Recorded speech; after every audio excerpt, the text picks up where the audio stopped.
अल्हम्दुलिल्लाहि रब्बिल आलमीन वस्सलातु वस्सलामु अला अशरफिल अंबियाई वल मुरसलीन नबीना मुहम्मदिन व अला आलिहि वस्सहबिहि अजमाइन अम्मा बाद फ़अऊज़ु बिल्लाहि मिनश शैतानिर रजीम बिस्मिल्लाहिर रहमानिर रहीम अल्हम्दुलिल्लाहिल्लज़ी हदाना लिहाज़ा वमा कुन्ना लिनहतदिया लौला अन हदानल्लाह वक़ाल अज़्ज़ा वजल फ़ी सूरतिल क़मर अर्बअ मर्रात वलक़द यस्सरनल क़ुरआन लिज़्ज़िक्र फ़हल मिन मुद्दकिर सदक़ल्लाहुल अज़ीम।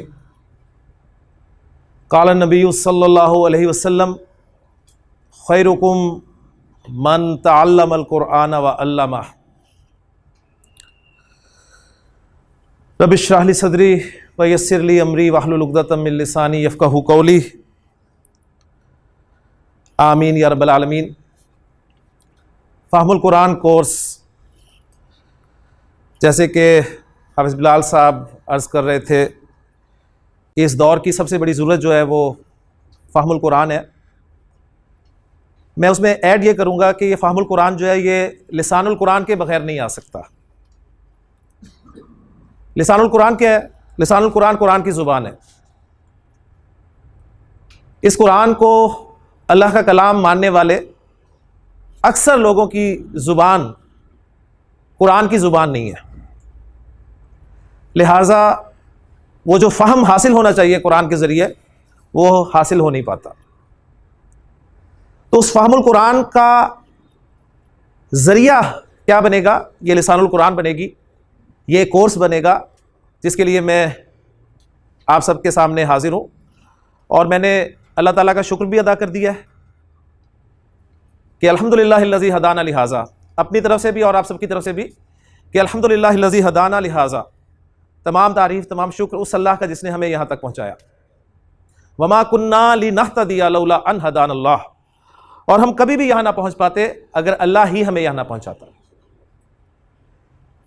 जन्नत वाले जब जन्नत में दाखिल हो रहे होंगे तो उनकी ज़ुबान पर ये कलिमात होंगे। कुरान हमें बताता है कि बंदा मोमिन का तर्ज़ अमल क्या है। वो ये नहीं कहेंगे कि हमने नमाज़ें पढ़ी, हमने रोज़े रखे, हमने हज किए, हमने ज़कातें दी, हमने सारी ज़िंदगी अल्लाह की इबादत में गुजारी तो जन्नत हमारा हक बनता था।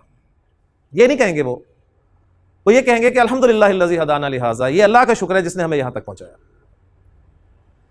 ये आपका कमाल नहीं है, ये मेरा कमाल नहीं है कि मैं यहाँ पर खड़ा हूँ, ये उस रब का, उस अल्लाह का करम है, उसका फजल है कि उसने मुझे तौफीक दी यहाँ पर खड़ा होने की, आपको तौफीक दी यहाँ पर आने की और इस काम को शुरू करने की कि आज हम सिर्फ़ और सिर्फ अल्लाह के कलाम को समझने के लिए, उसके कलाम की ज़ुबान सीखने के लिए यहाँ पर मौजूद है। इस कोर्स का मकसद क्या है वो भी मैंने अर्ज़ कर दिया सूरतुल क़मर की एक आयत के हवाले से, जिसे अल्लाह ताला ने सूरतुल क़मर में 4 मरतबा इरशाद फरमाया कि वलक़द यस्सरनल क़ुरआन लिज़्ज़िक्र फ़हल मिन मुद्दकिर, कि हमने तो कुरान को नसीहत के लिए आसान कर दिया, तो क्या कोई है नसीहत कबूल करने वाला? तो नसीहत, कुरान की नसीहत हमें कब हासिल होगी? ज़ाहिर बात है जब हमें उसकी ज़ुबान आती होगी, समझेंगे तो नसीहत सामने आएगी ना। इस आयत में जो 4 मरतबा सूरतुल क़मर में अल्लाह ताला ने इरशाद फरमाई है, इसमें एक लफ्ज़ जो इस्तेमाल हुआ है अज़्ज़िक्र, उसके हवाले से मैं मज़ीद थोड़ी सी वज़ाहत चाहूँगा कि ज़िक्र के बिल्कुल जो ज़ाहरी माना है वो है याद करना। इसलिए इस आयत का तर्जुमा कुछ यूँ भी किया गया है कि अल्लाह ताला ने फरमाया कि हमने कुरान को याद करने के लिए आसान कर दिया है, तो क्या कोई है याद करने वाला? तो कुरान याद करने के लिए आसान है, अल्लाह ने फरमा दिया तो डेफिनेटली आसान है, लेकिन इसका हमें सबूत भी मिलता है खारिज में। वो सबूत क्या है? आपको छोटी उम्र से लेके बड़ी उम्र तक के बेशुमार लोग ऐसे मिलेंगे जिन्हें ये अल्लाह का कलाम जो है वो हर्फ ब हर्फ याद है। तो अल्लाह ताला ने जो फरमाया कि हमने कुरान को याद करने के लिए आसान कर दिया, तो अल्लाह का फरमाना तो बिल्कुल सही है, लेकिन उसका सबूत भी हम देख रहे हैं अपने माशरे में। लेकिन जिक्र के या अज़ जिक्र के माना जो दूसरे किए जाते हैं वो नसीहत के हैं। तो ये भी हमारा यकीन है, ईमान है कि अल्लाह ताला ने फरमाया कि कुरान नसीहत हासिल करने के लिए बहुत आसान है, लेकिन खारिज में हमें नजर नहीं आता कुछ। उसकी वजह यह है, जो कि मैं अर्ज कर चुका हूं, कि वो नसीहत जो है वो मेरी आपकी ज़ुबान में नहीं है। सी पैक के हवाले से चाइनीज़ ज़ुबान के लिए जो हलचल हुई, लोगों ने फ़ौरन उस ज़ुबान को सीखना शुरू किया, इसलिए कि मतलब था। अब ये अरबी ज़ुबान, इसको सीख के क्या मिलेगा? यानी सबसे पहला तो ये जहन में सवाल आता है, तो क्या मिलेगा जी? ये इंशाअल्लाह ताला 40 दिनों में आपको पता चल जाएगा कि आपको अरबी ज़ुबान सीख कर क्या मिला। 40 दिन का कोर्स है।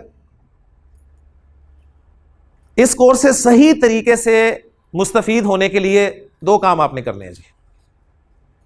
वो आप चाहे कर लें या ना करें, लेकिन उस पर इस्तिकामत इख्तियार करें। तय कर लें कि जी हमने करने हैं, या तय कर लें कि नहीं करने। अगर नहीं करने की तरफ से आऊं तो छुट्टी नहीं करनी जी। इस कोर्स से सही तरीके से मुस्तफ़ीद होने के लिए पहली चीज छुट्टी नहीं। छुट्टी तो बड़ी दूर की बात है, अगर आप 5 मिनट भी लेट हो गए क्लास में, तो अरबी जुबान एक इंतहाई लिंक्ड लैंग्वेज है। आप खुद महसूस करेंगे कि पता नहीं कहां पहुंच गए आप। तो पूरी जिंदगी आपकी जो माशाल्लाह जितनी गुजर चुकी है, उसमें से अब सिर्फ 40 दिन हम आपसे मांग रहे हैं। मुझे याद है जब मैं FSC में हुआ करता था, तो वालिदैन, बल्कि सबके वालिदैन की उम्र यही कहा करते थे ना कि बेटा बस ये 2 साल लगा लो, 2 साल लगा लो, बस छोड़ दो सब कुछ, तुम्हारी जिंदगी बन जाएगी। सब वालिदैन का इस पेज में है, कोई इख्तिलाफ नहीं करता। सब कुछ छोड़ दो, खेल कूद, टीवी, अपनी दूसरी मुसीबत, दोस्तियां, सब छोड़ दो, सिर्फ ये 2 साल लगा लो, जिंदगी बन जाएगी। मैं आपको अल्लाह ताला पे भरोसा करते हुए यकीन दिलाता हूं कि आप सिर्फ ये 40 दिन लगा लें, वाकई आपकी जिंदगी बन जाएगी इंशाल्लाह। सिर्फ 40 दिन आपसे मांग रहे हैं। तो पहली चीज ये कि छुट्टी नहीं होगी, और दूसरी चीज ये होगी कि ये कंसेप्चुअल क्लास है। 40 दिन में इंशाल्लाह ताला आप इस काबिल होंगे, मैं अल्लाह ताला पे भरोसा करते हुए कह रहा हूं कि यहां बोर्ड पे मैं आयात नबी करीम सल्लल्लाहु अलैहि वसल्लम की अहादीस लिखूंगा, आप उन्हें ग्रामेटिकली एनालाइज कर रहे होंगे इंशाल्लाह ताला इन 40 दिनों में। और ये असल में उस फहमुल कुरान की इब्तिदा है। 40 दिन में हम बिल्कुल बेसिक टॉपिक्स जो है, बेसिक कॉन्सेप्ट्स जो है अरबिक के, वो क्लियर करेंगे इंशाल्लाह ताला। उसके बाद इंशाल्लाह आपके लिए खुसूसी तौर पे 25 से 30 दिन का एक मजीद कोर्स किया जाएगा, जिसमें आपको कुछ एडवांस चीज़ें बताई जाएंगी कुरान के हवाले से। और फिर इंशाल्लाह ताला उसके बाद आपके लिए मजीद कोर्सेज होंगे, जिसमें आपको कुरान मजीद का टेक्स्ट पढ़ाया जाएगा। अब मैं अल्लाह ताला से दुआ करता हूँ जी कि अल्लाह ताला हम सबको इस्तिकामत अता फरमाए, और वो जो अरबी ज़ुबान की जो गिरा है, उस्ताद मोहतरम कहा करते हैं कि ये गिरा है, अल्लाह ताला से दुआ किया करो कि अल्लाह तुम्हारी ये गिरा खोल दे। तो ये दुआ भी करनी है हमने, काम भी करना है, और दुआ भी करनी है कि अल्लाह ताला हमारी गिरा खोल दे। और वो दूसरी बात बीच में रह गई थी, वो ये थी कि कंसेप्चुअल क्लास है, यहाँ पर हम कंसेप्ट्स क्लियर कर सकते हैं 40 दिनों में। हाँ, उसकी जो प्रैक्टिस होगी, उसकी जो वर्किंग होगी, वो आपने करनी है। वो आपने कैसे करनी है, वो आपने घर पे करनी है। मैं कोशिश करूंगा कि इंशाल्लाह ताला आपको यहाँ पर मटेरियल दिया जाए एक्सरसाइजेज की शक्ल में, जिसे आप थोड़ा सा टाइम निकाल के अपनी मसरूफ तरीन ज़िंदगी में से उसे सॉल्व करें, हल करें उस एक्सरसाइजेस जो भी आपको दी जाएंगी, और यहाँ पर सबमिट करवाएं आप असाइनमेंट की सूरत में आपको दी जाएंगी। और फिर इंशाल्लाह ताला उसमें पता चलेगा कि आप जो कुछ लर्न कर रहे हैं अल्हम्दुलिल्लाह उसकी एप्लीकेशन भी हो पा रही है कि नहीं हो पा रही। तो बस ये 2 काम करने हैं जी आपने, एक तो छुट्टी नहीं करनी, और दूसरे ये कि जो आपको वर्किंग मटेरियल दिया जाएगा, प्रैक्टिसिंग मटेरियल दिया जाएगा, उसकी आप प्रैक्टिस करेंगे। फिर आप देखेंगे कि इंशाल्लाह ताला इतना फ़ायदा होगा आपको इस कोर्स का कि वाकई आपके लिए ये ज़िंदगी का यादगार तरीन कोर्स होगा जी इंशाल्लाह ताला। अरबी ज़ुबान के हवाले से बस 2 मोटी बातें करके मैं बाकायदा कोर्स का आगाज़ करने लगा हूँ। 2 मोटी बातें ये हैं कि पहली बात ये कि किसी भी ज़ुबान को ध्यान में रखिएगा, सीखने के 2 तरीके होते हैं। हमारे बुजुर्ग फरमाया करते हैं कि ज़ुबान, कोई भी ज़ुबान जो है वो 2 तरीक़ों से सीखी जा सकती है। एक तरीका यह है कि उस ज़ुबान के बोलने वालों में आप बचपन में ही या उम्र के किसी भी हिस्से में जाकर रहना शुरू कर दें, आपको ज़ुबान आ जाएगी। सब इस बात से मुत्तफिक होंगे। यानी आप अपने शहर में, अपने घर में, अपने इलाके में कोई पैदा होने वाला बच्चा, छोटा सा बच्चा जाके छोड़ें सऊदी अरब या UK छोड़ें या अमेरिका छोड़ें, उसके बाद जब वो बोलने के काबिल होगा, उसे वापस लेके आए, तो आपके ख्याल में क्या बोल रहा होगा जी? वो क्या वो पंजाबी बोल रहा होगा, उर्दू बोल रहा होगा? नहीं। या वो अरबी बोल रहा होगा, या फिर वो अंग्रेजी बोल रहा होगा। बस यही बात हमें समझ में नहीं आती, इसलिए हम बड़े मुतासिर हो जाते हैं। अंग्रेजों के बच्चों को हम देखते हैं, छोटे छोटे बच्चों को, तो बड़े हैरान होते हैं, यार कितने छोटे छोटे बच्चे इनके अंग्रेजी बोल रहे हैं। उम्र के किसी भी हिस्से में जाके आप काम कर सकते हैं। लोग मुआश के लिए जाते हैं, सही, 2-4 साल रहते हैं, जुबान आ जाती है। बिल्कुल पढ़े लिखे हुए नहीं होते, लेकिन जुबान बोल लेते हैं। तो एक तरीका तो ये है। अब इसमें देखें ये तरीका मेरा ख्याल है इस वक्त बचपन हमारा गुजर चुका है और मुस्तकबिल करीब में मेरा ख्याल है सऊदी अरब जाने का कोई या किसी अरब मुल्क जाने का कोई प्रोग्राम भी नहीं है। चले भी जाएंगे तो आपको कुरान की अरबी नहीं आएगी, मैं आपको बता दूं। आपको स्पोकन अरबी आ जाएगी, लेकिन कुरान वाली अरबी जो है डेफिनेटली वो एक फसी व बलीग अरबी है, फसी व बलीग अरबी है, ठीक है। वो इंशाअल्लाह ताला आपको दूसरे तरीके से आएगी। और दूसरा तरीका ये होता है किसी भी जुबान को सीखने का कि किसी सीखी हुई जुबान की मदद से, यानी जो जुबान आपको आती है, कौन सी जुबान आती है जी आपको? उर्दू, ये भी गलतफहमी है आपकी। अंग्रेजी बचपन से पढ़ रहे हैं, यकीन उम्मीद होगी कि आती है, वही पता चल जाएगा। तो सीखी हुई जुबान जो भी आपको आती है उसकी मदद से हम अरबी जुबान के रूल समझ के जुबान को सीखने की कोशिश करेंगे जी। ये ग्रामर कहलाती है अंग्रेजी में, और अरबी में से सर्फ व नहव कहा जाता है। तो सर्फ व नहव आप सीखेंगे अरबी की, और मकसद हमारा इस कोर्स को मुकम्मल करने के बाद सिर्फ और सिर्फ ये है, कोई अरबी बोलना मकसद नहीं है। स्पोकन अरबिक की बहुत सारी क्लासेस बहुत जगह पर होती हैं, आप वहाँ पर जाकर वो अपना मकसद पूरा कर सकते हैं। यहाँ पर मकसद जो आपका पूरा होगा इंशाअल्लाह ताला ये होगा कि आपको इस कोर्स के बाद कुरान की जुबान और कुरान समझ में आने लग जाएगा इंशाअल्लाह ताला। और वो जो कैफियत मैं आपको अभी बता दूं कि जो आपको खुद कुरान डायरेक्ट सुनने से आपकी कैफियत बनेगी, वो कभी भी तर्जुमे से, तफसीर से हासिल ही नहीं हो सकती। तर्जुमा ज़हन में रखिएगा, किसी भी जुबान का नेमुल बदल नहीं हो सकता। जो मज़ा आपको पंजाबी में आता है वो उर्दू में कभी नहीं आता। जो पंजाबी बोलने वाले हैं और जो उर्दू बोलने वाले हैं वो अपनी ज़ुबान के अलावा किसी में भी बात को उस तरह अप्रिशिएट नहीं कर सकते जिस तरह अपनी ज़ुबान में कर सकते हैं। तो ग्रामर यानी सर्फ व नहव यानी रूल्स, कवायद, इनके ज़रिए हम इंशाअल्लाह ताला अरबी ज़ुबान सीखने की कोशिश करेंगे। तो अरबी ज़ुबान में सबसे पहली चीज़ जो मैं आपको शुरू करवाने लगा हूँ जी, माशाल्लाह मुझे बड़े बड़े अहले इल्म लोग नज़र आ रहे हैं क्लास में, और कुछ तो नज़र आ रहे हैं, कुछ नज़र नहीं आ रहे, अंदर ही अंदर होंगे।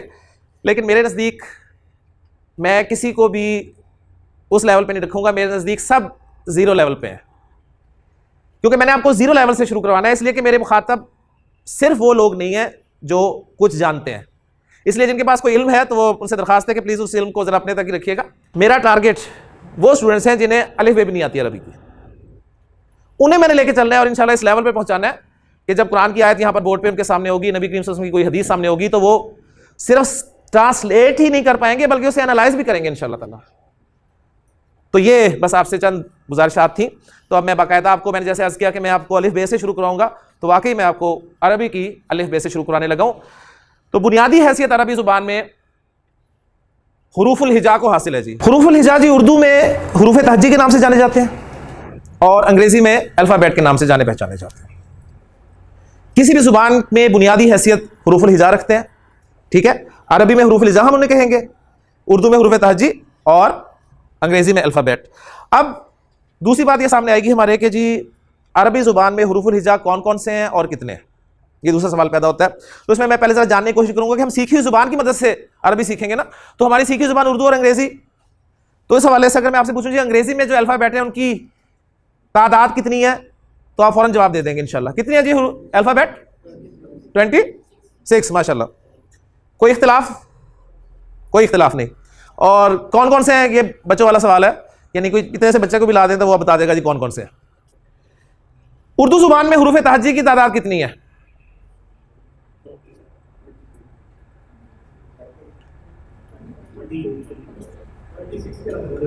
इख्तिलाफ देखें शुरू हो गया। इख्तिलाफ का मतलब होता है मुख्तलिफ होना, राय का मुख्तलिफ होना।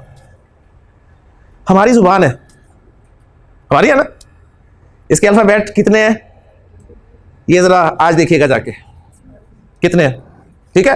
कौन कौन से हैं मज़ीद शर्मिंदा नहीं करूँगा मैं।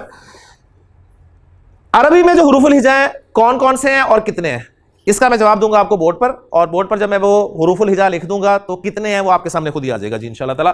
तो अरबी ज़ुबान में इस्तेमाल होने वाले हुरूफुल हिजा कौन कौन से हैं बोले बगैर मैं इन्हें लिखूंगा, इसलिए कि इनके बोलने का अपना एक तरीका है, इनकी अपनी एक प्रोनाउंसिएशन है। उर्दू में हम इन्हें और अंदाज से बोलेंगे, सबको नहीं, बाज को, लेकिन अरबी में और अंदाज से बोलेंगे। तो मैं सिर्फ लिखूंगा, बोलूंगा नहीं, इंशाल्लाह ताला बाद में बता भी दूंगा तरीक़ाकार। ले जी बोर्ड पे मैंने आपके सामने हुरूफुल हिजा लिख दी हैं, एक ख़ास तरतीब से लिखे हैं। तरतीब से मुराद है एक ख़ास अंदाज में, एक ख़ास तरतीब यह है कि 4 रोज़ में मैंने उन्हें डिवाइड कर दिया और हर रो में कितने हैं 7, इनकी तादाद आपके सामने आ गई जी 28 है। ये लिखते ही आपके जहन में बहुत सारे सवाल जा गए होंगे, सारे जवाब दूंगा इंशाल्लाह ताला। अभी सिर्फ मेरी बात को जरा समझिएगा कि अरबी ज़ुबान में हुरूफ हिजा की तादाद जी 28 है। इसमें थोड़ा सा इख्तलाफ है, उसकी बाद में बात करूंगा। 28 हुरूफ हिजा हैं जी अरबी ज़ुबान में। इन हुरूफ की जैसे कि मैंने कहा कि अपनी प्रोनाउंसिएशन है, तो अगर मैं आपके सामने इनको पढ़ूँ तो उर्दू में हम इन्हें कैसे पढ़ते हैं, इनमें से कोई हर्फ ऐसा नहीं है जो उर्दू बोलने वाला कहे कि जी हमें इस हर्फ की पहचान नहीं है। क्यों जी, कोई ऐसा हर्फ ऐसा है, सब जानते हैं। तो इस हवाले से उर्दू बोलने, उर्दू लिखने, उर्दू समझने वाले के लिए अरबी ज़ुबान सीखना इंतहाई आसान है जी। और मज़े की बात यह है कि हमारी बोली जाने वाली ज़ुबान उर्दू में 80 से 85% अल्फाज अरबी के हैं। सिर्फ एक ज़ुबान से जब दूसरी ज़ुबान में कोई लफ्ज़ जाता है तो उसमें कुछ चेंजेस आती हैं, वो चेंजेस हमने समझनी है इंशाल्लाह ताला। तो आपको इंशाल्लाह अरबी आ जाएगी अल्लाह ने चाहा तो ये हरूफ मैं आप बोल देता हूँ जी। अलिफ उर्दू में भी अलिफ बोलते हैं, अरबी में भी इसे अलिफ बोलेंगे। बा उर्दू में आप इसे बे बोलते हैं, ठीक है ना। अब जरा मैं इन्हें अरबिक प्रोनाउंसिएशन के साथ प्रोनाउंस करूंगा, आप देखिएगा कि कौन सा उर्दू से डिफरेंट बोला जाता है। तो अलिफ, बा, ता, सा, जीम, हा, खा, दाल, जाल, रा, जा, सीन, शीन, सौद, वाद, ता, ज़ा, आइन, गैन, फा, काफ, काफ, लाम, मीम, नून, हा, वाओ, या। आपने नोट किया, जो बहुत सारी चीजें नोट की, उसमें एक सबसे बड़ी चीज आपको तंग कर रही होगी, मैं आपसे पहले उसे शेयर कर लूं। आप देख रहे होंगे कि ये वाओ और या नॉर्मल उर्दू में ये साथ साथ नहीं होते, ऐसे है ना।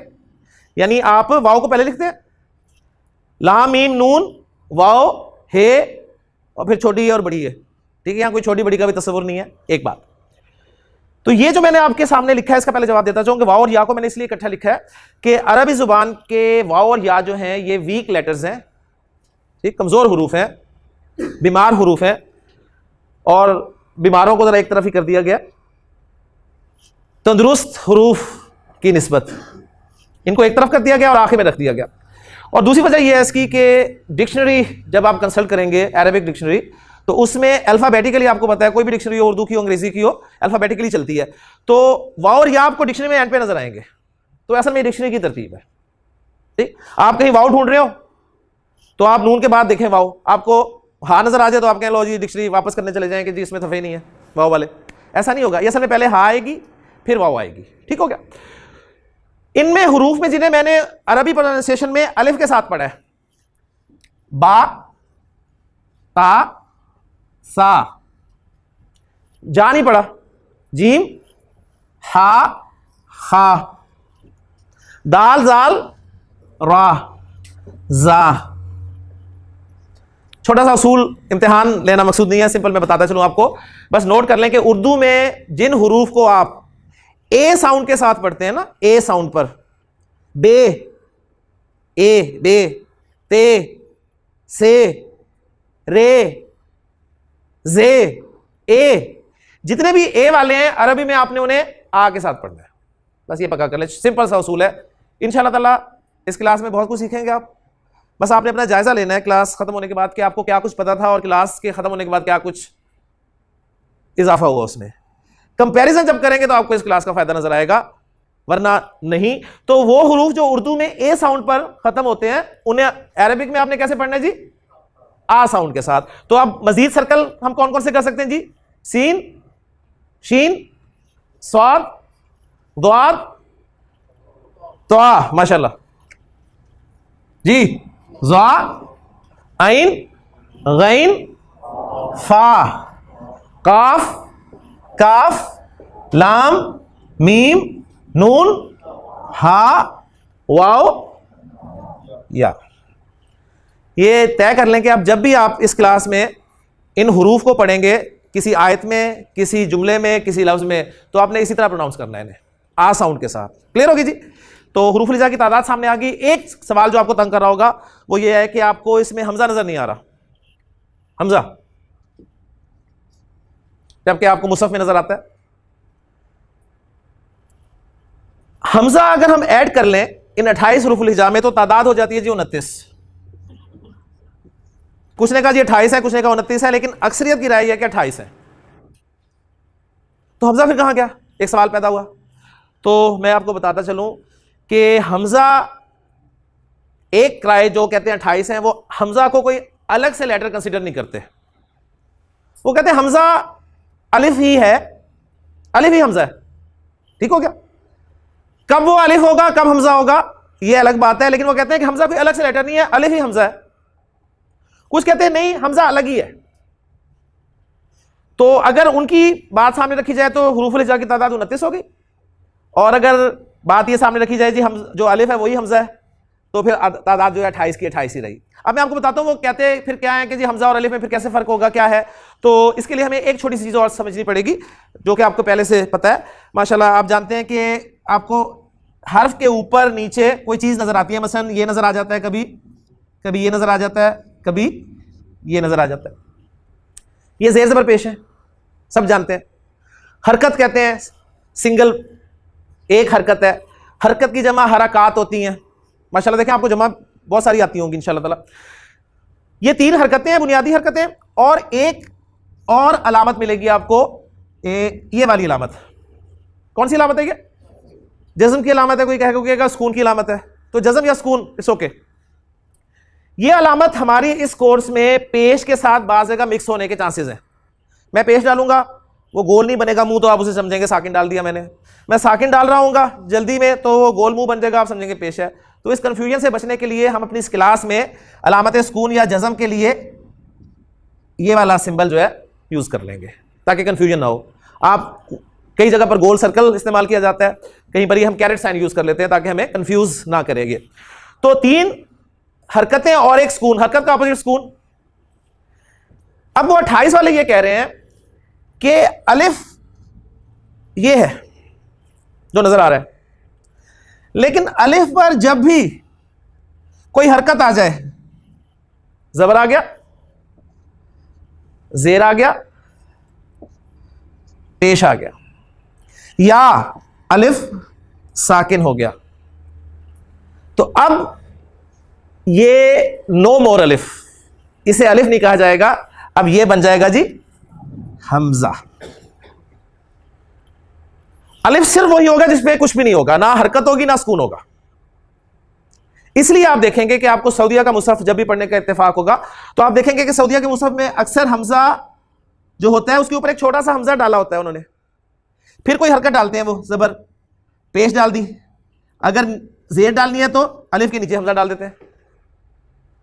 क्लियर हो गया ना? तो हमजा वो अलिफ होगा जिस पर कोई ना कोई हरकत होगी या अलामत सुकून होगी। क्लियर होगी? माशाल्लाह आप इस काबिल हो गए आप कि आपके सामने मैं कुरान के अगर कुछ अल्फाज लिखूं तो आप अलिफ और हमजा को पहचान लेंगे इंशाअल्लाह ताला। ठीक हो गया? तो नबी करीम सल्लल्लाहु अलैहि वसल्लम पर पहली वही नाजिल हुई थी जी, उसका पहला लफ्ज था जी इकरा। अब मैं चूंकि सऊदिया के मुसहफ को सामने नहीं रख रहा, मैं पाकिस्तानी जो बड़े सगीर में हमारे यहाँ छपते हैं इंडिया में, उसके हवाले से लिख रहा हूं। यानी मैं अलिफ के ना ऊपर ना नीचे हमजा नहीं डालूंगा, मैं सिंपल इस हरकत डाल दूंगा। ठीक है? जब भी आपको हरकत नजर आएगी तो आपने उसे हमजा मानना है, जब भी सुकून नजर आएगा तो आपने उसको हमजा मानना है। क्लियर हो गया? तो इकरा,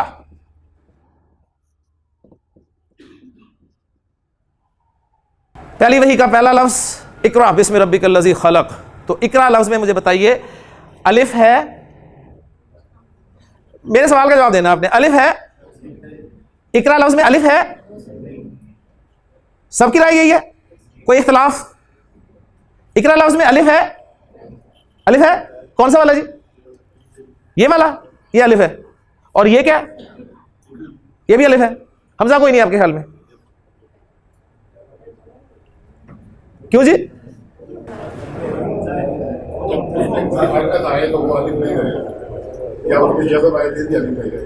अलिफ पर जब भी कोई हरकत आ जाएगी या सुकून आ जाएगा तो वो अलिफ नहीं रहेगा, वो हमजा बन जाएगा। तो इकरा में कोई अलिफ नहीं है, दोनों जगह पर हमजा है। यह भी हमजा इसलिए कि अलिफ पर जेर आ गई, यह भी हमजा इसलिए कि अलिफ पर सुकून आ गया, तो इसमें अलिफ कोई नहीं है, दोनों हमजा है। ठीक हो गया जी? चले अल्हम्दुलिल्लाह जी। हम सब कौन है जी? इंसान है ना सबसे पहले। अच्छा जी, इंसान में देखते हैं कि अलिफ है या नहीं है। इंसान में अलिफ है? अलिफ है? कहां है? ये पहला वाला क्या है? हमजा। और ये वाला क्या है? माशाल्लाह, आपको अलिफ और हमजा की पहचान होगी। क्लियर होगी जी बात? इंसान कैसे बना है जी? मिट्टी से। इंसान किस तरह बना? मिट्टी और पानी से। इंसान बना है जी अलिफ नून सीन अलिफ और नून से, ऐसे इंसान बना ना। इंसान क्या है? आप कहेंगे अशरफुल मखलूक। इंसान लफ्ज है। इंसान क्या है? एक लफ्ज। तो हुरूफ प्लस हरकात, हुरूफ प्लस हरकात या सुकून मिलाकर क्या बनाते हैं? लफ्ज बना देते हैं। हुरूफ और हरकात के मिलने से लफ्ज बनते हैं जी। और लफ्ज जो हैं दो तरह के होते हैं जी। एक होते हैं बामाना, माना। लफ्ज की जमा क्या होती है जी? अल्फाज। लफ्ज अरबी का लफ्ज है। देखें कितनी इंटरेस्टिंग बात है, उसकी जमा अल्फाज अरबी का लफ्ज है। माना अरबी का लफ्ज है। माना, अब जितनी मैंने आपको बता के उर्दू हमें आती है, देख लें हम ये लफ्ज जो पढ़ते हैं तो क्योंकि नॉर्मली इसके ऊपर खड़ी ज़बर नहीं लिखी होती, उर्दू में ऐसे लिखा होता है, तो हम इसे क्या पढ़ते हैं? मानी। ठीक है ना, मानी। माशाल्लाह। तो मानी नाम की कोई चीज नहीं है जी, उर्दू में हम इसे इस्तेमाल करते हैं, तो उर्दू में गलतुल आम आप कह लें कि ये है। असल इसकी प्रोनाउंसिएशन है जी माना। एक लफ्ज है मानी। सवाल आया करता था जी अल्फाज के मानी लिखें, वो माना की जमा है, वो अलिफ के साथ है मानी। ये है माना। हम इसे मानी पता नहीं क्या कुछ मैंने, ठीक है, पता नहीं कुछ क्या पढ़ते हैं। मुझे बचपन में याद है जब छोटी हुआ करते थे तो कलेमा में पढ़ाया गया था कि जी पहला कलमा तैयब, तैयब मैंने पाक। तो वो तैयब मैंने उस वक्त से याद है जी, ये मैंने, नॉट मैंने, माना। तो बा माना लफ्ज होगा यानी मीनिंगफुल, उसके कोई ना कोई माना होंगे। और लफ्ज की दूसरी किस्म होगी जी बे माना, यानी मीनिंग लेस, कोई माना नहीं होंगे। क्लास हमारी शुरू हुई है जी 8 बजे का टाइम दिया था, तो 8:30 शुरू हुई है तकरीबन, या थोड़ा सा उससे भी ऊपर होगी। तो आप लोग सब माशाल्लाह घर से तशरीफ लाए हैं, कुछ मुझे नजर आ रहे हैं जॉब से सीधे आ रहे हैं, अल्लाह ताला उनका आना कबूल फरमाए। तो जो घर से आ रहे हैं वो खाना शाना तो खा के ही आए होंगे। खाना शाना खाया नहीं? कोई चाय शाय?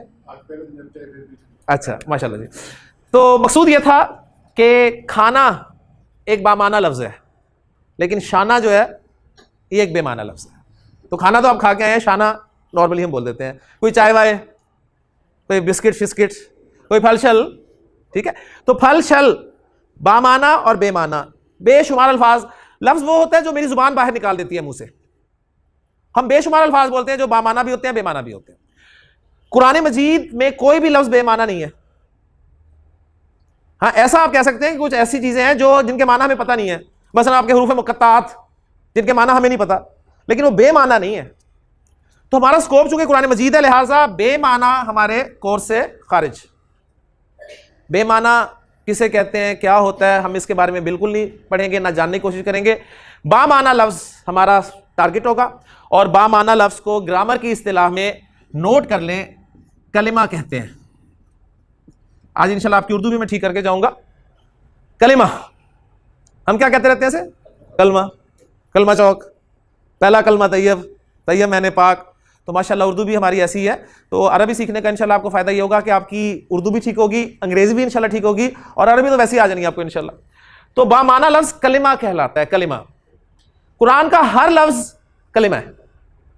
कुरान का हर लफ्ज कलिमा है, और कुरान का हर लफ्ज कलिमा की सिर्फ 3 किस्में हैं जी, 3 किस्में हैं। वो 3 किस्में मैं लिख रहा हूं और फिर बताऊंगा आपको कि कुरान का हर लफ्ज क्या हो सकता है। कुरान का हर लफ्ज कलिमा की 3 अकसाम। इस्म, अब यहां फिर मसला, इस्म नॉट इस्म, इस्म, इस्म फेल या हर्फ नॉट हरफ। हमें बहुत जबर बोलने का शौक है, खासतौर पर फैसलाबाद वालों को तो इतना जबर बोलने का शौक है। मेरा नाम पता है आपको? मेरा नाम जी, मेरा नाम जी आमिर, लेकिन अक्सर मुझे कहते हैं आमिर। हमारे गली में रहते हैं आबिद साहब, लोगों ने आबिद कहते हैं। शाहिद, खालिद, जाहिद, नासर, तो इतनी ज़बर बोलने के हम फैसलाबाद वाले आदि हैं। तो मेरा नाम पहले इसकी भी सलाह कर लें लाजमी, क्योंकि मुझे बड़ी शर्मिंदगी हुई। एक मरतबा मेरी क्लास का इख्तिताम था, तो उस्ताद मोहतरम भी तशरीफ़ लाए हुए थे, तो स्टूडेंट्स ने आके अपने कमेंट्स का इजहार किया और बताया कि जी माशाल्लाह हमें क्लास का बड़ा फ़ायदा हुआ। फ़ायदा नहीं, बड़ा फ़ायदा हुआ।